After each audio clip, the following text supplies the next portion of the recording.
Nasa proseso na ngayon ng consolidation ng Armed Forces of the Philippines sa mga fake news na may intensyong manira ng imahe ng kanilang organisasyon.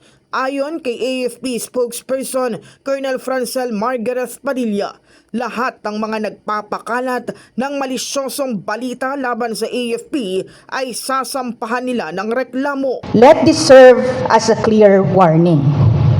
The Armed Forces of the Philippines will not tolerate malicious attacks and falsehoods.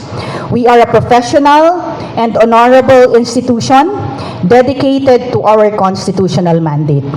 Ang inyong Sandatahang Lakas ng Pilipinas po is taking immediate and decisive legal action.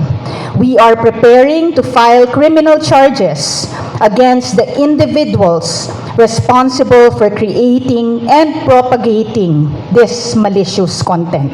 Kasama sa kanilang tinitingnan na posibleng masampahan ng reklamo ang mga nanawagan ng pagbawi ng suporta ng militar sa pamahalaan. Nagpapakalat na may 15 billion ghost projects ang AFP at iba pa.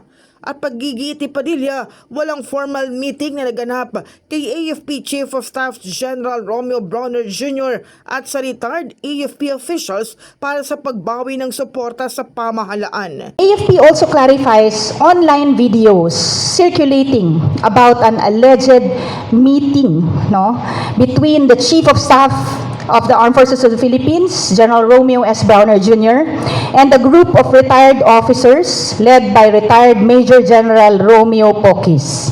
Wala pong pagtitipon-tipon na nangyari or naganap. For the record, it was not a formal meeting, but a requested audience from the retired officers.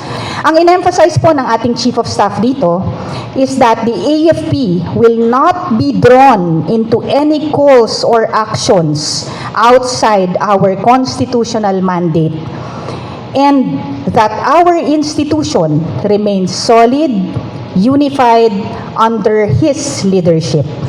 Iginit niya rin na walang ghost project ang AFP dahil lahat ng military facilities sa ilalim ng programang tatag ng infrastruktura para sa kapayapaan at seguridad o TICAS ay pinopondohan at ipinatutupad ng DPWH. Bagamat ang AFP ang nagre-rekomenda ng mga proyekto batay sa operational needs gaya ng barracks, training facilities at headquarters buildings, direktang ibinibigay naman ang pondo sa DPWH. For the Armed Forces of the Philippines, we merely serve as the end user o kami po ang recipient of the completed projects.